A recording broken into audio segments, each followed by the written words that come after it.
जय श्री गणेश। आप सभी भक्तों पर गणेश जी भगवान की कृपा सदा सर्वदा बनी रहे।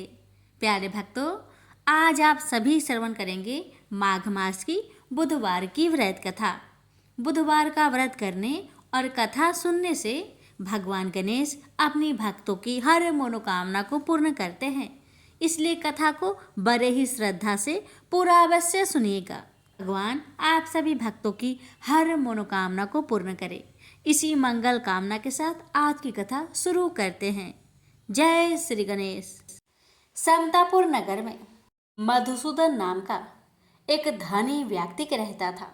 मधुसूदन का विवाह 1 मास पहले ही बलरामपुर नगर की सुंदर लड़की जिसका नाम था संगीता, उसी से हुआ था। शादी के कुछ दिन बाद ही संगीता की माता की तबीयत खराब हो जाती है। इसलिए संगीता अपने माता के घर चली जाती है और वहीं पर कुछ दिन रुक जाती है और इधर मधुसूदन अकेला ही रहता है।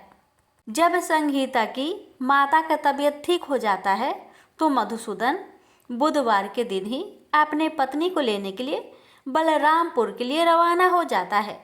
बलरामपुर पहुंचकर अपने ससुरारी में जाता है और अपने सास ससुर से संगीता को विदा करने के लिए आज्ञा मांगता है। लेकिन संगीता के माता पिता बोले, दामाद जी, आज तो बुधवार का दिन है। बुधवार के दिन बेटी की विदाई और कोई भी शुभ कार्य के लिए यात्रा नहीं करना चाहिए। लेकिन मधुसूदन अपने सास ससुर की एक ही बात नहीं माना और जिद पर अड़ गया कि मैं आज ही संगीता को लेकर जाऊंगा और कुछ भी नहीं होगा, आप खुशी खुशी विदा कर दीजिए। अब अपने दामाद के जिद के आगे संगीता के माता पिता हार मान लेते हैं और अपनी बेटिया को विदा कर देते हैं। अब मधुसूदन और संगीता दोनों जन बैलगाड़ी से यात्रा प्रारंभ करते हैं। 2 कोस की यात्रा के बाद ही उसकी गाड़ी का एक पहिया टूट गया। वहाँ से दोनों पैदल ही यात्रा करना शुरू कर देते हैं और पैदल चलते चलते बेचारी संगीता तो थक जाती है और उसे जोर से प्यास लग जाती है। तो वह अपने पति से कहती है, सुनिए जी, मुझे बहुत जोर से प्यास लगी है। तो मधुसूदन कहता है, ठीक है, तुम इस पेड़ की छाँव में बैठो, मैं देखता हूँ आसपास में कहीं अगर पानी मिल जाए तो मैं लेकर आता हूँ, तुम यहाँ से कहीं जाना मत। इतना कहकर मधुसूदन पानी ढूंढने के लिए चल दिया। थोड़ी देर इधर उधर ढूंढने के बाद मधुसूदन को कहीं से जल मिल जाता है और वह जल लेकर वापस उसी जगह में आता है जहाँ उसकी पत्नी पेड़ के नीचे छाँव में बैठी हुई थी। मगर ये क्या, वह बहुत हैरान हो जाता है क्योंकि उसकी पत्नी के पास उसी की शक्ल का एक आदमी बैठा हुआ था और संगीता उस आदमी की दी हुई पानी को पी रही थी। ये देखकर मधुसूदन चौंक गया। जब संगीता का नज़र दूसरे मधुसूदन पर पड़ा तो बेचारी वो भी हैरान रह गई और दोनों में से असली मधुसूदन कौन है बेचारी अंतर न कर पाई। अब मधुसूदन को बहुत क्रोध आया और क्रोध में उसने उस व्यक्ति से पूछा, तुम कौन हो और मेरी पत्नी के पास क्यों बैठे हो? मधुसूदन की बात सुनकर उस व्यक्ति ने कहा, अरे भाई, यह मेरी पत्नी संगीता है। मैं अपनी पत्नी को ससुराल से विदा कराकर लाया हूँ, लेकिन तुम कौन हो जो मुझसे ऐसे प्रश्न कर रहे हो? उस व्यक्ति की बातें सुनकर मधुसूदन भड़क उठा और कहने लगा कि तुम जरूर कोई चोर या ठग हो। यह मेरी पत्नी संगीता है। मैं इसे पेड़ के नीचे बैठाकर जल की खोज में गया था। इस पर उस व्यक्ति ने कहा, अरे भाई, झूठ तो तुम बोल रहे हो। संगीता को प्यास लगने पर जल लेने मैं गया था। मैंने तो जल लाकर अपनी पत्नी को पिला भी दिया। अब तुम चुपचाप यहाँ से चलते बनो, नहीं तो किसी सिपाही को बुलाकर तुम्हें पकड़वा दूंगा। दोनों एक दूसरे से लड़ने लगे। उन्हें लड़ते देख बहुत से लोग वहां इकट्ठे हो गए। नगर के कुछ सिपाही भी वहां आ गए। सिपाही उन दोनों को पकड़कर राजा के पास ले गए और सारी कहानी राजा को सुना दी। राजा ने भी कोई निर्णय नहीं कर पाया। संगीता भी उन दोनों में से अपने वास्तविक पति को नहीं पहचान पा रही थी। राजा ने दोनों को ही कारागार में डाल देने के लिए कहा। राजा के इस फैसले पर असली मधुसूदन भयभीत हो गया। तभी आकाशवाणी हुई, मधुसूदन, तूने संगीता के माता पिता की बात नहीं मानी और बुधवार के दिन अपनी पत्नी को ससुराल से ले आया। यह सब भगवान बुद्ध देव के प्रकोप से हो रहा है। भविष्यवाणी सुनकर मधुसूदन बहुत डर गया और हाथ जोड़कर बुद्ध देव से क्षमा प्रार्थना करने लगा कि हे बुद्ध देव, हे भगवान, मुझसे बहुत बड़ी गलती हो गई कि मैंने अपने सास ससुर की बातें न मानी। उसका सजा मुझे मिल चुका है। हे भगवान, कृपा करके मुझे क्षमा कर दीजिए। मैं आगे से ऐसी गलती कभी नहीं करूँगा। मुझे माफ़ कर दीजिए। मैं भविष्य में आप कभी भी बुधवार के दिन यात्रा नहीं करूँगा और सदैव बुधवार को आपका व्रत किया करूँगा और कथा सुना करूँगा। मधुसूदन के प्रार्थना करने से भगवान बुद्ध देव उसे क्षमा कर देते हैं और तभी दूसरा व्यक्ति राजा के सामने से ही गायब हो जाता है। राजा और दूसरे लोग इस चमत्कार को देखकर हैरान हो गए। भगवान बुद्ध देव की इस अनुकंपा से राजा ने मधुसूदन और उसकी पत्नी को सम्मान पूर्वक विदा किया। कुछ दूर चलने पर रास्ते में उन्हें वही बैलगाड़ी मिल गई। बैलगाड़ी का टूटा हुआ पहिया भी अपने आप जुड़ा हुआ था। दोनों उसमें बैठकर समतापुर की ओर चल दिए। मधुसूदन और उसकी पत्नी संगीता दोनों बुधवार को व्रत करते हुए आनंद पूर्वक जीवन यापन करने लगे। इस तरह भगवान बुद्ध देव की कृपा से उनके यहाँ खुशियाँ बरसने लगी। इस तरह जो भी स्त्री या पुरुष विधिवत बुधवार का व्रत करके व्रत कथा को श्रद्धा पूर्वक सुनते हैं, भगवान बुद्ध देव उनके सभी कष्टों को दूर करते हैं। प्रेम से बोलिए बुद्ध देव भगवान की जय। एक बार गणेश जी एक छोटे से बालक के रूप में एक चम्मच में चावल और दूसरे चम्मच में दूध लेकर निकले। वो हर किसी से कह रहे थे कि कोई मेरे लिए खीर बना दो, कोई मेरे लिए खीर बना दो। एक बुढ़िया माई बैठी हुई थी। उसने कहा, ला बेटा, मैं तुम्हारे लिए खीर बना देती हूँ। इतना कहकर बुढ़िया माई अपने कमरे में जाकर छोटे छोटे 2 कटोरी लेकर आती है। तब भेष रूपी गणेश जी कहने लगे, दादी माँ, छोटी सी बर्तन से क्या होगा? आपके घर में जो सबसे बड़ा बर्तन हो उसी को लेकर आओ। बुढ़िया माई मुस्कुराकर बच्चे की मन रखने के लिए, उसके खुशी के लिए अपने घर की सबसे बड़ा बर्तन लेकर बाहर आई और बालक गणेश के सामने रख दिया। अब तो बुढ़िया माई की आंखें फटी की फटी रह गई। वह जो थोड़े से चावल थे, 1 चम्मच चावल उस बर्तन में डालते ही बर्तन चावल से भर गया और दूसरे बर्तन में 1 चम्मच का दूध डालने से ही बर्तन दूध से भर गया। ये सब देख बुढ़िया आश्चर्य में पड़ गई। अब इतना होने के बाद भेष रूपी गणेश जी कहते हैं, दादी माँ, मैं नहाकर आता हूँ, आप खीर को बनाकर तैयार कर लो। जब बुढ़िया माई बड़े ही प्यार से खीर को बनाया, बूढ़ी माई के पोते पोती खीर खाने के लिए रोने लगे। बुढ़िया ने कहा, गणेश जी, आपके भोग लगे। इतना कहकर चूल्हे में थोड़ी सी खीर डाली और अपने दोनों बच्चों को कटोरी भर भर कर खीर दे दिया। बूढ़ी माई की पड़ोसन ऊपर से देख रही थी तो बुढ़िया माई ने सोचा ये पड़ोसन जरूर चुगली कर देगी, तो बुढ़िया माई ने उसे भी 1 कटोरा खीर भरकर उसे भी पकड़ा दिया। अब होता है ये कि बेटे की बहू चुपके से आई और 1 कटोरा खीर लेकर बड़े प्रेम से खाई और कटोरा को चक्की के नीचे छुपा दिया। अभी भी गणेश जी नहीं आए थे। बुढ़िया माई को भी भूख लग रही थी। बेचारे वो भी 1 कटोरा खीर भरकर किवाड़ के पीछे बैठकर एक बार फिर कहा, हे गणेश जी, आपको भोग लगे, ऐसा कहकर खाना शुरू कर दिया। तभी गणेश जी आ गए तो बुढ़िया माई कहने लगी, आजा रे गणेशिया, खीर खा लो, मैं आपके ही राह देख रही थी। गणेश जी ने कहा, दादी माँ, मैंने खीर पहले ही खा ली है। तो बुढ़िया माई ने कहा, कब खाई? गणेश जी कहने लगे, जब आपके पोते पोती ने खीर खाई तब मैंने खाई थी, जब आपकी पड़ोसन ने खाई थी तब भी मैंने खाई थी, और जब बूढ़ी माँ आपकी बहू ने खाई तब भी मैंने खाई थी, और अब जब आप खा रही हो तो मेरा पेट पूरी तरह से भर गया है। तो बुढ़िया माई कहने लगी, बेटा, तुम्हारी सब बात सच है, पर मैं कैसे मानूं कि मेरी बहू ने खीर खाई? बेचारी सुबह से काम में लगी रही है, तो फिर उसने कब खाई?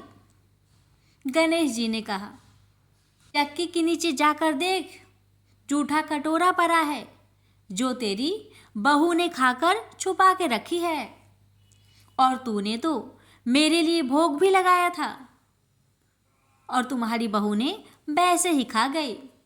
बूढ़ी माई ने कहा, बेटा, यह घर की बात है, घर में ही रहने दो। अब बताओ कि बची हुई खीर का मैं क्या करूं? बेसरूपी गणेश जी ने कहा, नगरी जिमा दो। बुढ़िया ने पूरी नगरी जिमा दी, लेकिन फिर भी गणेश जी की कृपा से खीर पूरा की पूरा भरा ही था।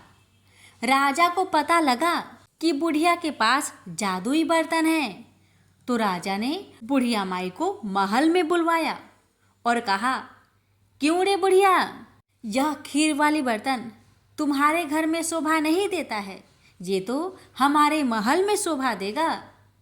तो बुढ़िया ने कहा, राजा जी, अगर आपको खीर का बर्तन लेना है तो ले लो। अब तो राजा लालच में पड़कर बुढ़िया माई के खीर के बर्तन को मंगवा लिया।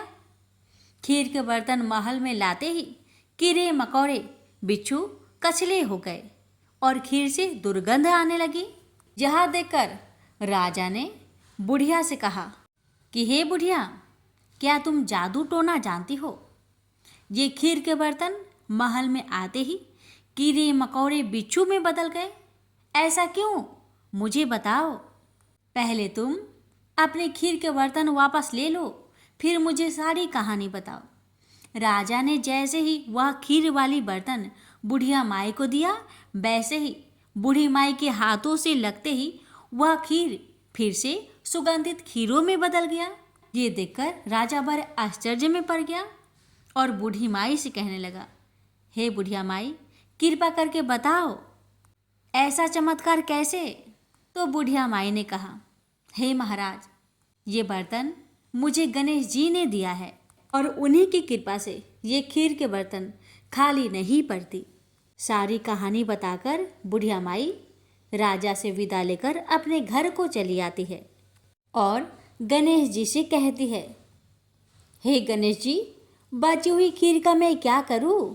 गणेश जी ने कहा कि झोपड़ी की कोने कोने में खरा खोदकर गाड़ दो, उसी जगह सुबह उठकर वापस खोदेगी तो धन के 2 चाड़े मिलेंगे।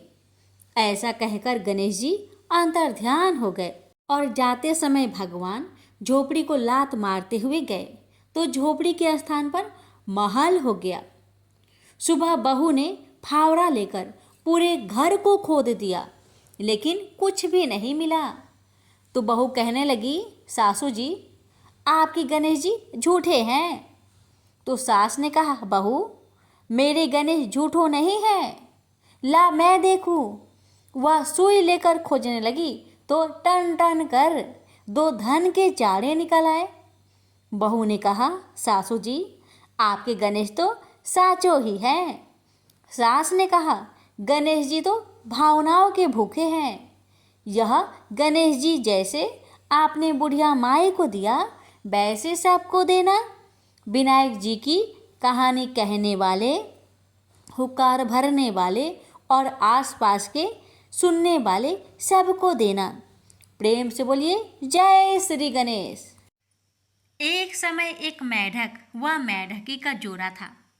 इनमें से मेढकी हमेशा भगवान विनायक यानी गणेश जी की पूजा अर्चना करती थी।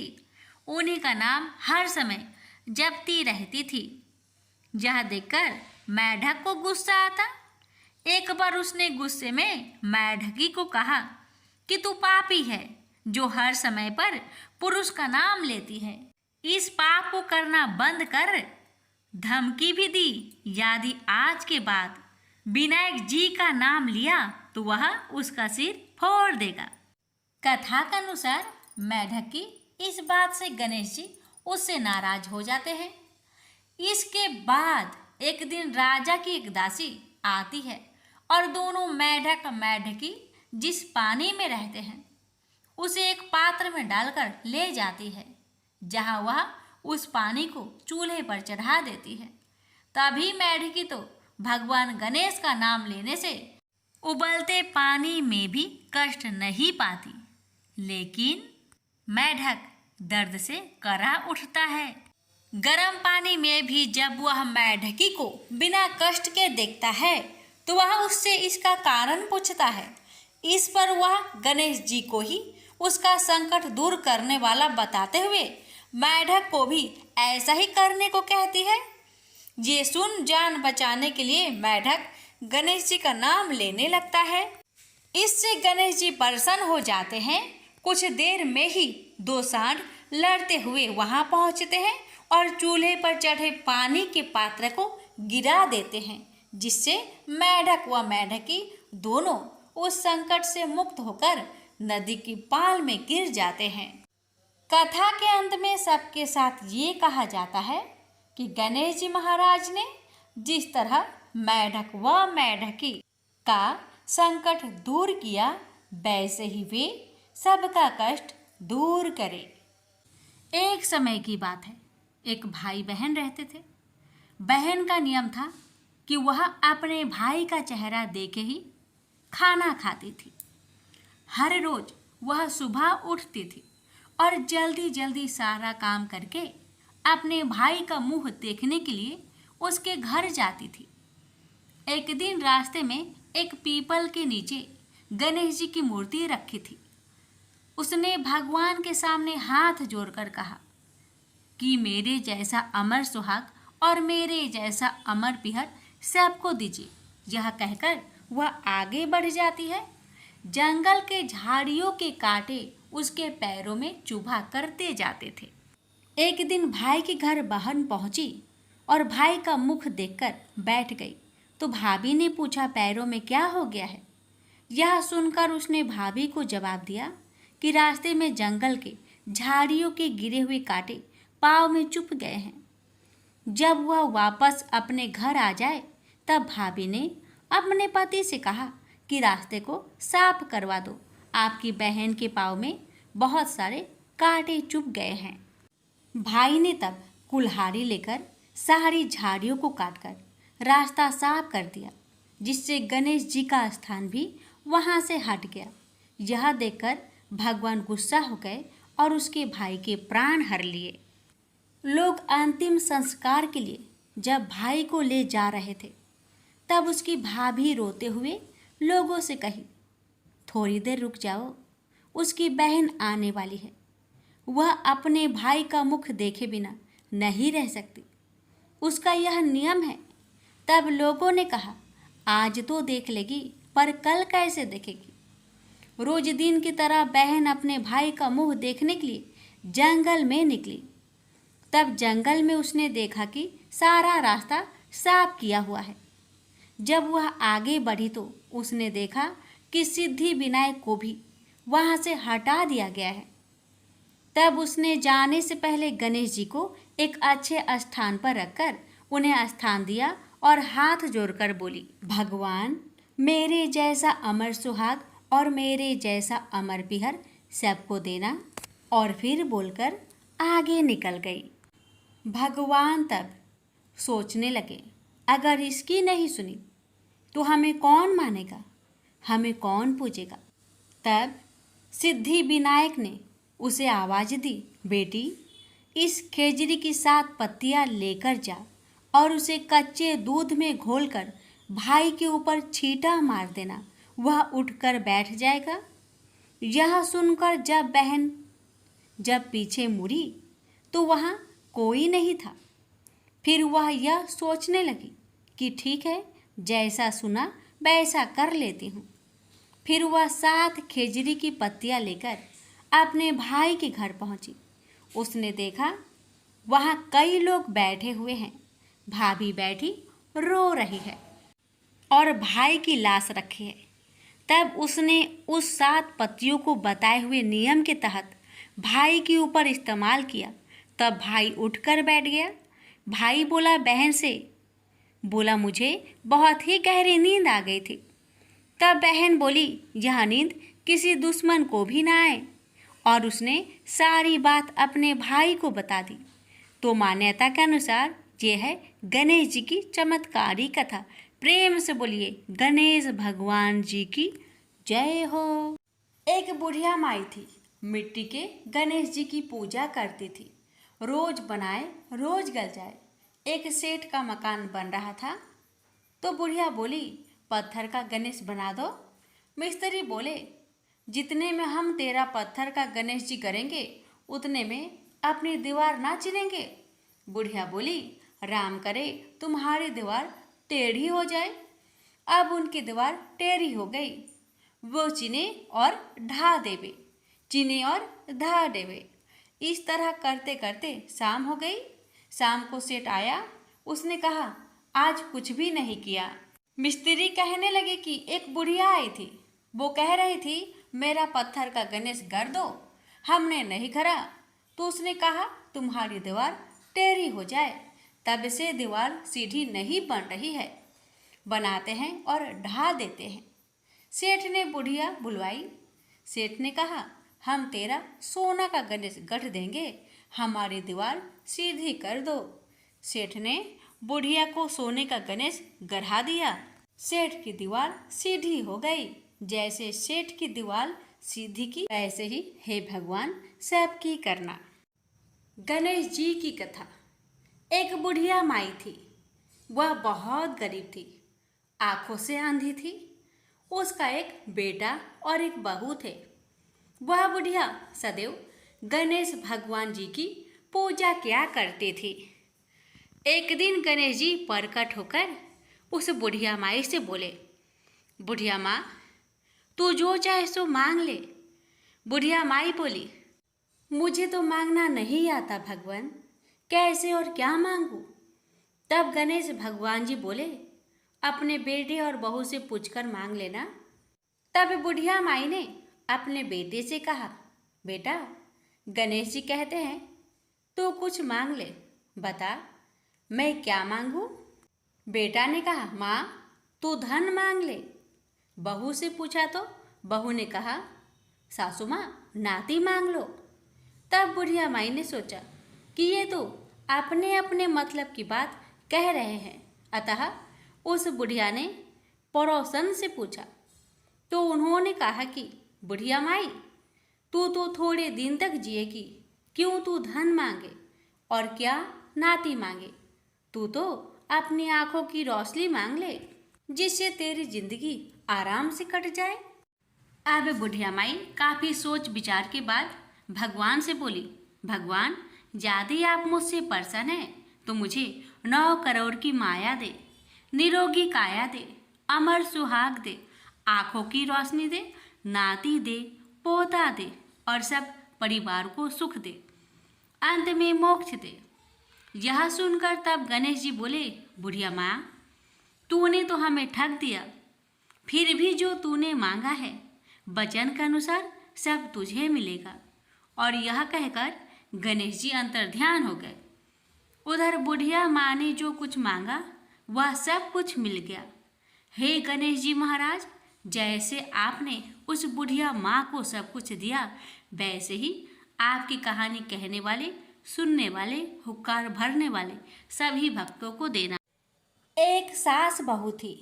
सास उसकी बहू को खाना नहीं देती थी। बहू रोज नदी पर जाती, तो जाते समय घर से आटा ले जाती, नदी के पानी से आटा गूंथती, गणेश जी भगवान के मंदिर के दीपक से घी लेती, भोग में से गुड़ लेती, पास के शमशान में बाटी सेकती, बाटी में घी गुड़ मिलाकर चूरमा बनाती और गणेश जी भगवान के भोग लगाकर खुद जीम लेती। ऐसा करते बहुत दिन हो गए। यह देखकर गणेश जी भगवान को बहुत आश्चर्य हुआ और उन्होंने अपने नाक पर उंगली रख ली। बहू तो घर आ गई, परंतु जब दूसरे दिन मंदिर के पट खुले तो लोगों ने देखा गणेश जी भगवान की नाक पर उंगली है, तो मंदिर में भीड़ एकत्रित हो गई। गांव के लोगों ने हवन पूजा की, पर गणेश जी भगवान ने उंगली नहीं उतारी। तब सारे गांव में कहलवा दिया कि जो कोई गणेश जी भगवान के नाक से उंगली हटावेगा उसे राजा जी सम्मानित करेंगे। बहू ने सास से कहा, सासू जी मैं कोशिश करूंगी। तब सास बोली, इतने बड़े बड़े पंडित विद्वान कोशिश कर लिए, तो क्या करेगी। सब लोग मंदिर के बाहर एकत्रित हो गए। बहू घूंघट निकालकर अंदर गई, पर्दा लगाया।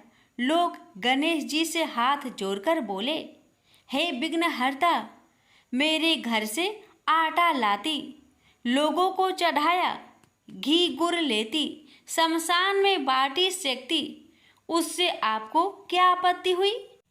आपको मुंह से उंगली हटानी पड़ेगी।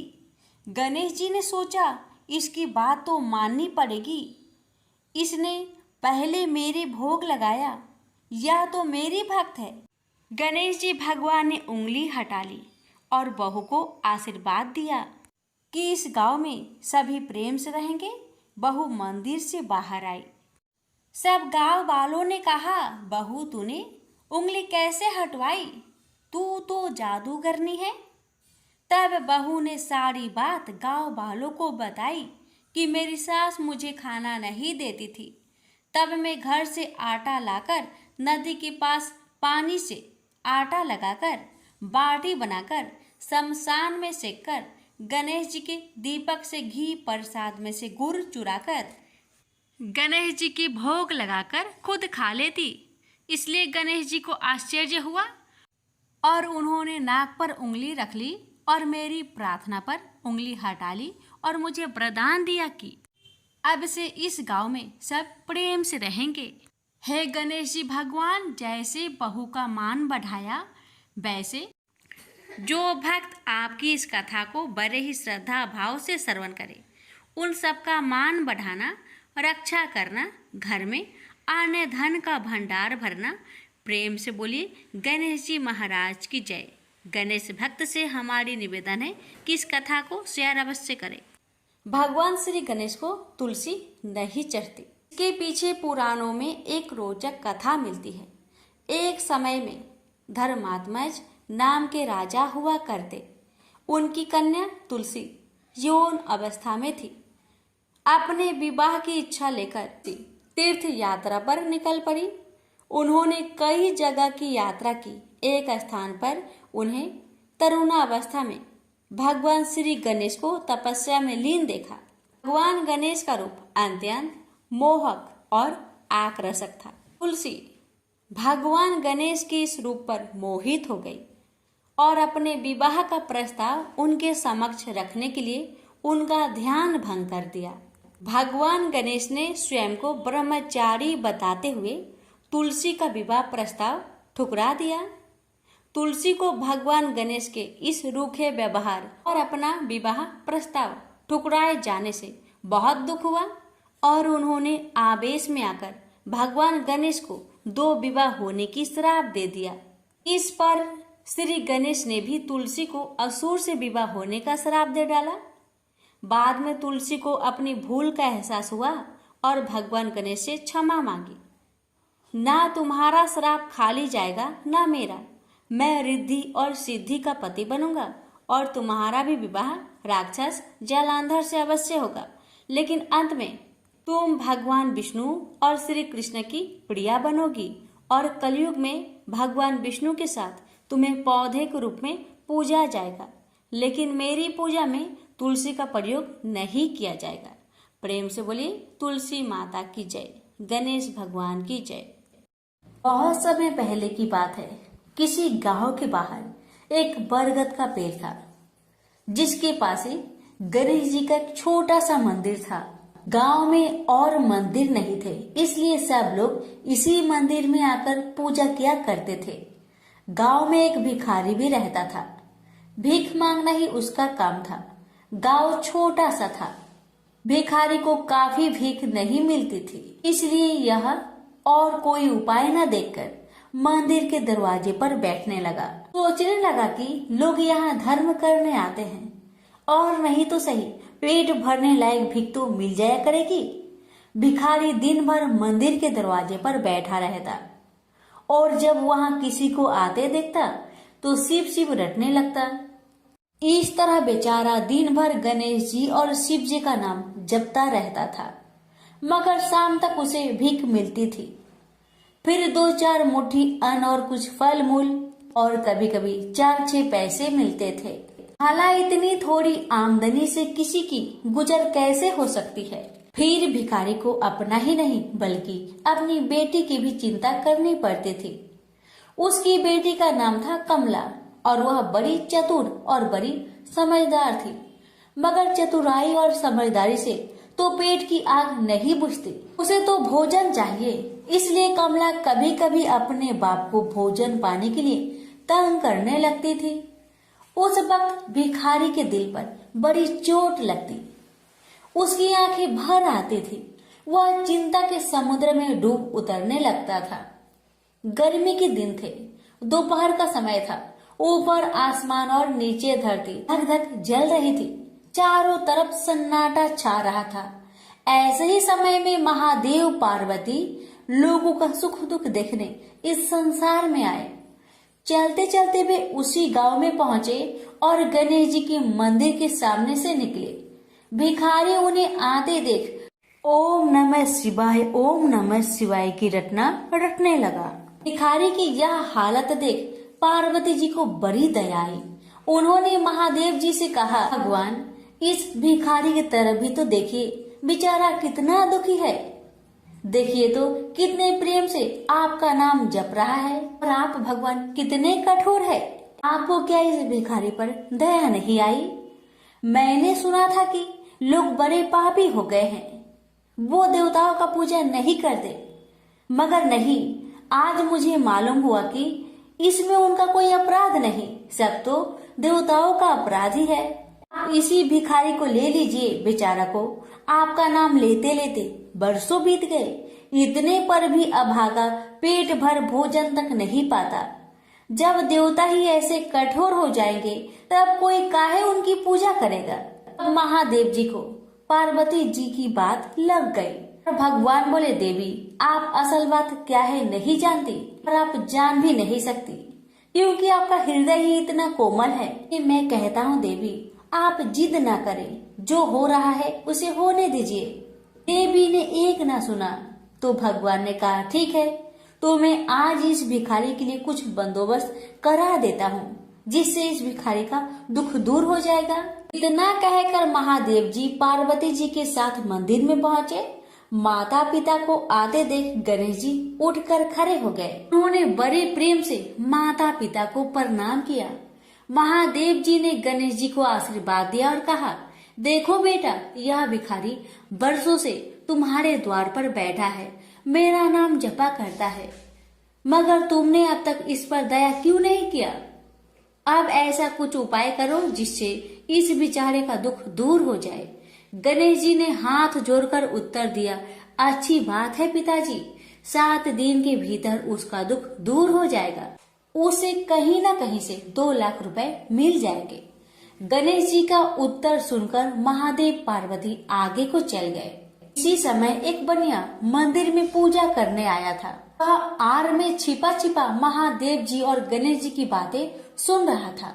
उसने सोचा, ये तो बहुत अच्छा मौका है, यदि थोड़ी चतुराई से काम लूं तो सहज ही 2 लाख का मालिक मैं हो सकता हूँ। बस वह बड़ी खुशी से भिखारी के सामने पहुंचा और उसे प्रणाम कर एक तरफ बैठ गया। भिखारी को आज तक किसी ने प्रणाम नहीं किया था, न कोई उसके पास आकर बैठा ही था। बनिए की इस काम से भिखारी ने समझा कि यह बेशक कोई भला मानुष है। वह मन ही मन प्रसन्न हुआ और बनिए से बोला, बाबा आप बहुत दयालु जान पड़ते हैं, कहिए मेरे पास आने की कृपा क्यों कर हुई? आप नहीं जानते मैं एक गरीब भिखारी हूँ। बनिए को तो अपना मतलब गांठना था। मीठेपन से बोला, आप भिखारी है? कौन कहता है कि आप भिखारी है? मुझे अच्छी तरह मालूम है कि आप एक पहुंचे हुए महात्मा हैं और आपके दर्शन से लोगों के पाप दूर हो जाते हैं। मैं भी आपके दर्शन करने चला आया हूँ। मुझे आपसे कुछ पूछना है, यदि आज्ञा दो तो पूछूं? भिखारी खुशी से बोला, पूछिए। बनिया बोला, भला दिन भर आपको कितनी भीख मिल जाती है? भिखारी बोला, भाई मिलने की क्यों पूछते हो, यहाँ तो पेट की भी लाले पड़े रहते हैं। रोजाना 2-4 मुट्ठी अन्न मिल जाता है, कभी 2-4 पैसे भी मिल जाते हैं। किसी तरह दिन काट लेता हूँ। बनिया कहने लगा, राम राम, आप जैसे महात्मा और यह कष्ट। इस गांव के आदमी भी क्या आदमी हैं? आपकी थोड़ी सी सहायता नहीं कर सकते? आप कैसे यह कष्ट सह लेते हैं? मुझे तो आप पर बड़ी दया आती है। मेरे जी में आता है कि मैं आपकी कुछ सेवा करूं, पर कहने में डर मालूम होता है। भिखारी बोला, आप मेरी सहायता कर सकते हैं? अब बनिया हंसते हुए बोला, मेरी इतनी हैसियत कहाँ है जो आपकी कुछ सेवा कर सकूं? मगर एक बात है, आज से 7 दिन तक आपको जो कुछ भी मिले वह मुझे दे दीजिए। बदले में आपको मैं 100 रुपया दे दूंगा। 100 रुपये के नाम सुनते ही भिखारी मारे खुशी के उछल पड़ा। उसने सोचा, अगर 100 रुपये मिल जाए तो क्या कहना, यहाँ तो 7 दिन में 7 आने के सामान भी न मिले, तब तो 100 रुपये छोड़ देना सरासर बेवकूफी होगी, पूरा गधापन है। मगर इसी समय उसे लड़की की ख्याल आ गई। उसने सोचा, अगर मैं 100 रुपया लेकर घर पहुंचा और मेरी बिटिया रानी गुस्सा करने लगी तो पहले मैं उसकी सलाह ले लेता हूँ। बस यही विचार में आते ही उसने बनिए को जवाब दिया, आपने मुझ पर बड़ी कृपा की, मगर मैं अभी कुछ नहीं कह सकता। सोच विचार करके कल कहूँगा।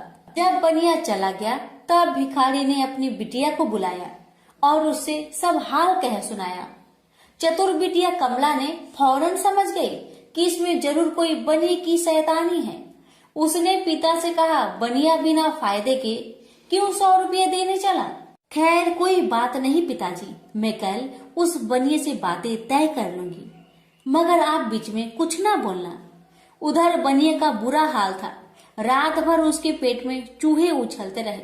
बड़ी मुश्किल से सवेरा हुआ, बनिए की जान में जान आई। वह हाथ मुंह धोते ही भिखारी के पास आ पहुंचा और छुटते ही बोला, क्या विचार किया आपने? कमला भी बनिए से निपटने को तैयार बैठी थी। बनिए की बात सुनते ही उसने जवाब दिया, सेठ जी, हम लोगों ने विचार किया, भला 100 रुपये में क्या होता है, इतना सस्ता सौदा होना मुश्किल है, माफ कीजिए। कमला का उत्तर सुनते ही बनिए पर मानो बिजली गिर पड़ी।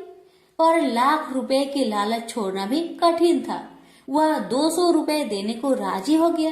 अब तो कमला का संदेह और भी पक्की हो गया। वह समझ गई कि बनिया जरूर किसी भारी लाभ के लिए ही इतने रुपए देना चाहता है। उसने जवाब दिया, सेठ जी, इतना सस्ता सौदा और कहीं होता होगा? 100 दो, 100 या 1000 दो। 1000 में तो होता ही क्या है? जो चीज आप कौड़ियों में मोल खरीदना चाहते हैं वह लाख रुपए में भी सस्ती है। यह सुनकर बनिया बहुत घबराया, परंतु उसने अपनी कोशिश जारी रखी।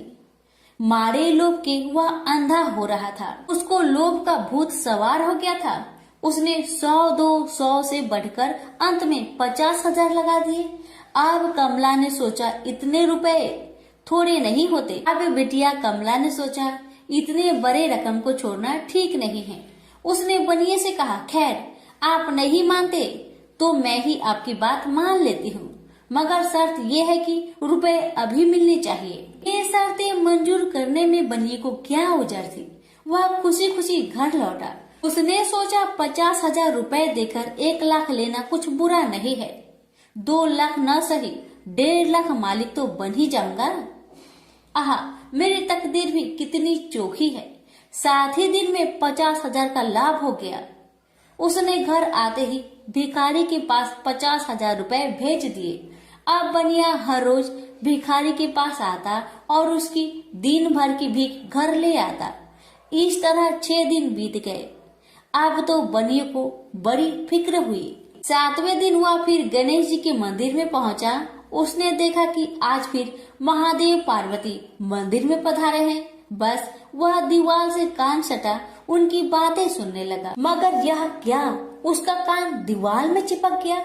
उसने कान छुड़ाने की बहुत कोशिश की, पर कान टस-मस न हुआ। तब वह दाहिने हाथ की सहायता से कान छुड़ाने लगा। इतने में हाथ भी दीवार में चिपक गया। इधर महादेव जी ने गणेश जी से पूछा, बेटा इस भिखारी के लिए कुछ इंतजाम हुआ है? गणेश जी बोले, जी हाँ, उसे 50,000 रुपए तो दिलवा दिए हैं, बाकी के लिए बनिए को दीवार से चिपका कर रखा है। यह बनिया बड़ा लोभी कंजूस है। इसने गरीबों से एक एक के 4-4 वसूल कर अपना घर बनाया है। रुपए वसूल करने में इसने गरीबी पर दया नहीं की। उनके बच्चे भूखे मरते रहे, पर इसने 4 रुपए वसूल करके भी संतोष नहीं किया। इस तरह इसने 1 लाख रुपए से अपनी तिजोरी भर ली है। गरीबों के माल से यह सुख नहीं उठा सकता। अब जब तक यह भिखारी को बाकी 50,000 रुपए न देगा, तब तक दीवार से चिपका रहेगा। गणेश जी की बातें सुनकर बनिए ने अपना माथा को पीट लिया। इसकी आंखें में आंसू बरसने लगे। जब उसने घर से 50,000 रुपए मंगवाया और भिखारी को दे दिए, तब कहीं दीवार से उसका पीछा छूटा।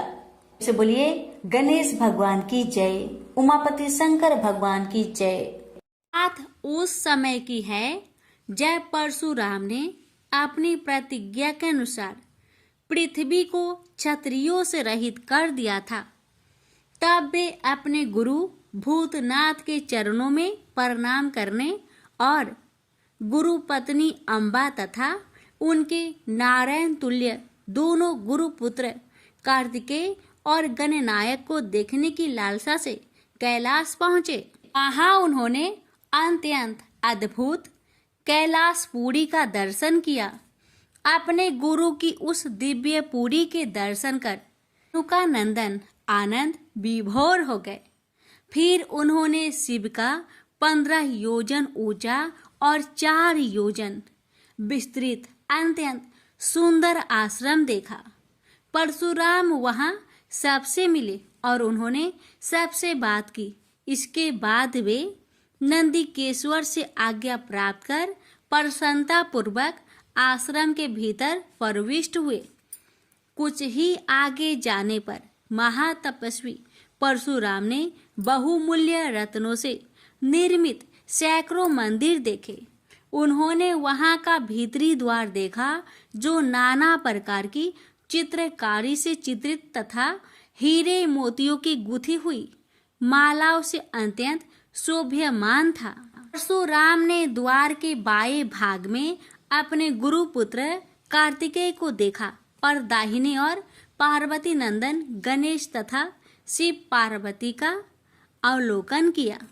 वे वहां रत्न भरण भूषित बहुमूल्य रत्नों से बने सिंहासनों पर आसीन थे। परशुराम सबसे मिलते और प्रेम पूर्वक बात करते हुए प्रसन्नचित चित्त से आगे बढ़े ही थे कि गणेश ने उन्हें देखकर कहा, शूलपाणी इस समय शयन कर रहे हैं। मैं उन परम प्रभु की आज्ञा प्राप्त कर तत्काल तुम्हें साथ ले चलूंगा। बस इतनी देर रुक जाओ।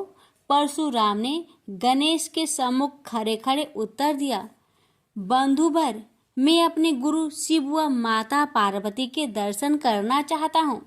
मैं उनके चरणों में प्रणाम कर अभी लौट जाऊंगा।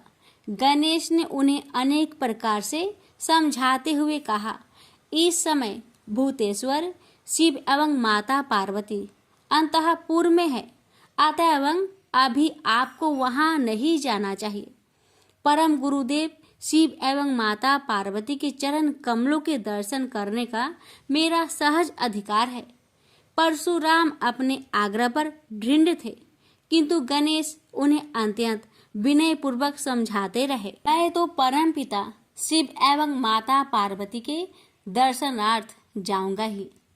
यह कहकर परशुराम आगे बढ़ना ही चाहते थे कि गणेश ने उन्हें रोक दिया। 21 बार पृथ्वी को क्षत्रियों से रहित करने वाले भृगु नंदन कुपित हो गए और उनका गणेश से विवाद ही नहीं हुआ, हाथापाई भी होने लगी।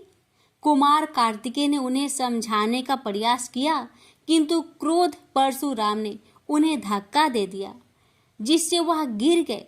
शिव पुत्र गणेश ने उठकर परशुराम की उद्दंडता के लिए उनकी भर्त्सना की, तो क्रोध परशुराम ने अपना तीक्ष्ण परशु उठा लिया।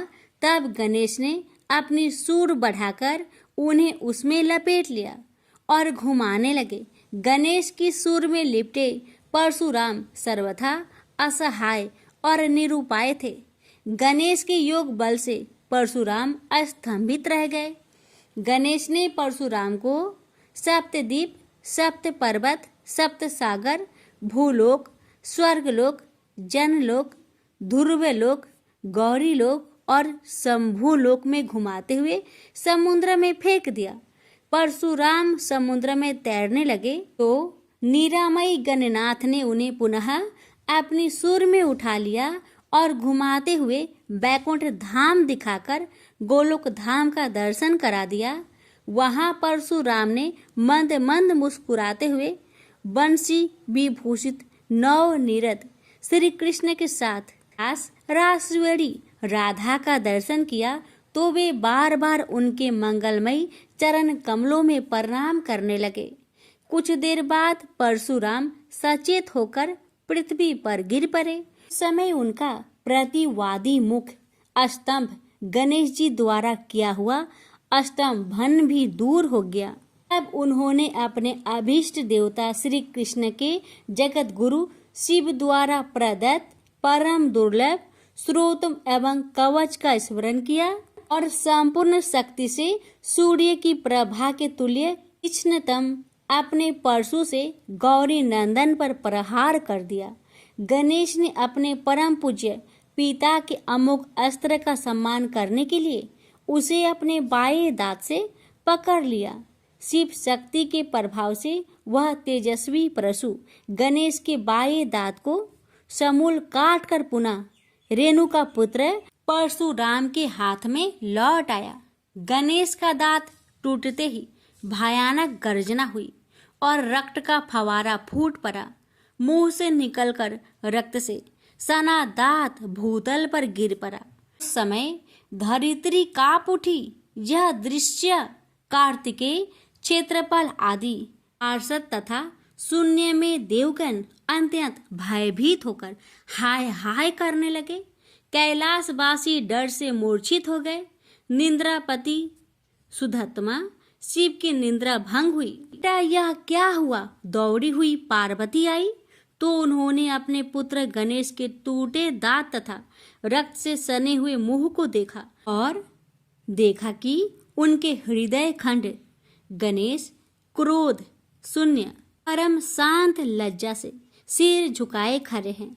अत्यंत व्याकुल होकर उन्होंने स्कंद से पूछा, क्या बात है? यह कैसे हुआ? स्कंद द्वारा संपूर्ण वृत्तांत सुनकर पार्वती अत्यंत क्रोध हुई और अपने प्रिय पुत्र गणेश जी को सीने से लगाकर रोती हुई शिव से बोली, मेरे पुत्र गणेश और आपके शिष्य परशुराम में किसका दोष है? आप ही निर्णय करें।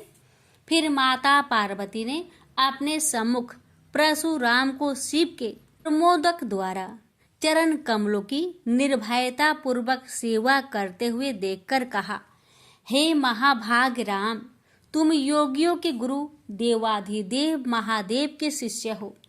तुम शुद्ध मन वाले हो। तुम्हारी अशुद्धता का कारण मेरी समझ में नहीं आ रहा। तुमने करुणामयी गुरु से अमोघ परशु प्राप्त कर पहले तो उसकी क्षत्रिय जाति पर परीक्षा की और अब गुरु पुत्र पर परीक्षा की है। श्रुति गुरु दक्षिणा देने का निर्देश करती है और तुमने अत्यंत निर्दयता पूर्वक गुरु पुत्र का समूल एक दांत ही नष्ट कर दिया। अब इसका सिर भी काट डालो। चरमता का अमोघ परशु प्राप्त कर ले तो क्षुद्र श्रृंगाल भी वनराज को मार सकता है। इतना कहकर क्रोध से भगवती पार्वती परशुराम को मारने के लिए प्रस्तुत हो गई। भयवश परशुराम ने मन ही मन करुणा सागर गुरु को प्रणाम कर अपने इष्ट देव गोलोकनाथ श्री कृष्ण का स्मरण किया। तभी पार्वती ने अपने सम्मुख एक बौने ब्राह्मण बालक को देखा। उस पर तेजस्वी ब्राह्मण बालक को देखकर आतुरता से भगवान शंकर ने भक्ति पूर्वक मस्तक झुकाकर प्रणाम किया। उसके बाद माता पार्वती ने भी उसे प्रणाम किया। परम तेजस्वी ब्राह्मण बालक ने शिव एवं पार्वती को शुभ आशीर्वाद प्रदान किया। यह दृश्य देखकर कैलाशवासी बालक बालिकाएं भयभीत एवं चकित हो गए। फिर भगवान शंकर ने उनका पूजन किया। वे वामन भगवान रत्न सिंहासन पर विराजमान थे।